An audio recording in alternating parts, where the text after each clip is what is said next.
ಪುಣ್ಯದ ಫಲ ಈ ಪ್ರಪಂಚದಲ್ಲಿ ಎಲ್ಲರಿಗೂ ಬೇಕಾಗಿದೆ. ಪುಣ್ಯಸ್ಯ ಫಲಮಿಚ್ಛಂತಿ, ಎಲ್ಲರೂ ಕೂಡ ಪುಣ್ಯದ ಫಲವನ್ನು ಬಯಸ್ತಾರೆ. ನಾನು ಸುಖವಾಗಿರಬೇಕು, ನಾನು ಆನಂದವಾಗಿರಬೇಕು ಅಂತ ಎಲ್ಲರೂ ಬಯಸ್ತಾರೆ. ನ ಪಾಪ ಫಲಮಿಚ್ಛಂತಿ, ಆದರೆ ಪಾಪದ ಫಲ ಯಾರೂ ಕೂಡ ಬಯಸುವುದಿಲ್ಲ. ಆದರೆ ಏನಾಗಿದೆ ಅಂತ ಕೇಳಿದರೆ ವಿಸ್ಮೃತಿಗೆ ಒಳಗಾಗಿದ್ದೇವೆ ನಾವು. ಏನು ವಿಸ್ಮೃತಿಗೆ ಒಳಗಾಗಿದ್ದೇವೆ? ಪುಣ್ಯದ ಫಲ ನಮಗೆ ಬೇಕು, ಪಾಪದ ಫಲ ನಮಗೆ ಬೇಡ. ಆದರೆ ಪುಣ್ಯದ ಕಾರ್ಯದಲ್ಲಿ ನಾವು ತೊಡಗಿಕೊಳ್ಳುವುದಿಲ್ಲ, ಪಾಪದ ಕಾರ್ಯ ಬಿಡುವುದಿಲ್ಲ. ಇದು ಮನುಷ್ಯನ ಮನಸ್ಸಿನ ವಿಕಾರ ಅಂತ ಹೇಳ್ತೀವಿ.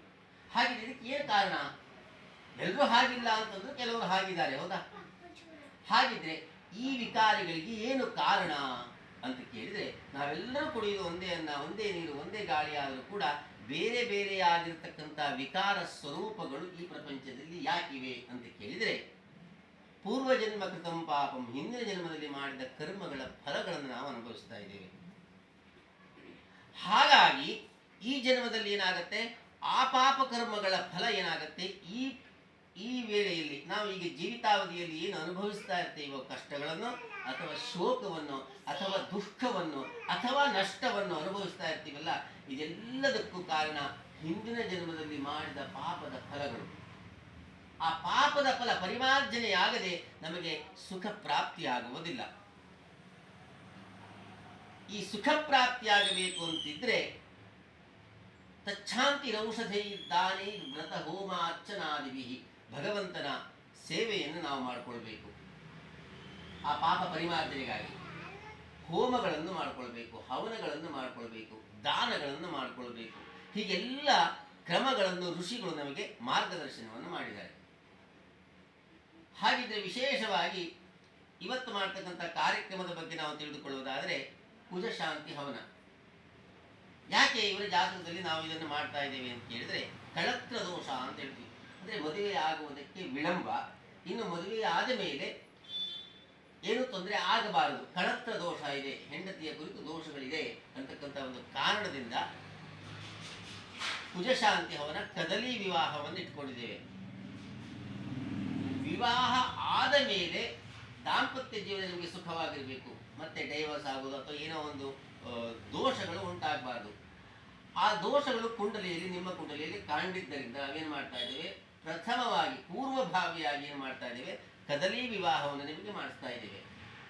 ಇದ್ರ ಜೊತೆಗೆ ಡೈವರ್ಸ್ ಆಯ್ತು ನಿಮಗೆ, ಈಗ ನಾವು ಮಾಡ್ಕೊಡ್ತೀವಿ. ಈಗ ಕದಲಿ ಅಂದರೆ ಅದೊಂದು ಹೆಣ್ಣು ನಿಮಗೆ. ಈಗ ಅದರ ಜೊತೆಗೆ ನಿಮ್ಮ ಮದುವೆ ಮಾಡಿದಾಗ ಒಂದು ದೋಷ ನಿಮಗೆ ಹೋಯಿತು. ಹೌದು, ಮಾಡುದು ಎಷ್ಟು ಬೇಕಾದ್ರೂ ಮಾಡ್ಬೋದು, ಇನ್ನೂ ಆಗಿಲ್ವಲ್ಲ, ಅದೆಲ್ಲ ಏನು ತೊಂದಿಲ್ಲ. ಒಂದಂದ್ರೆ ಎರಡು ಹೆಣ್ಣು ಈಗ ಇದನ್ನು ಮಾಡ್ತಾ ಇದ್ದೇವೆ, ಅದಕ್ಕೆ ಮಾಡ್ಬೋದು, ಎಷ್ಟು ಬೇಕಾದ್ರೂ ಮಾಡ್ಬೋದು. ಅದರ ದೋಷಗಳು ಇರಬಾರ್ದು ಅಂತ. ಆ ದೋಷಗಳು ಪರಿಮಾರ್ಜನೆ ಆಗಬೇಕು.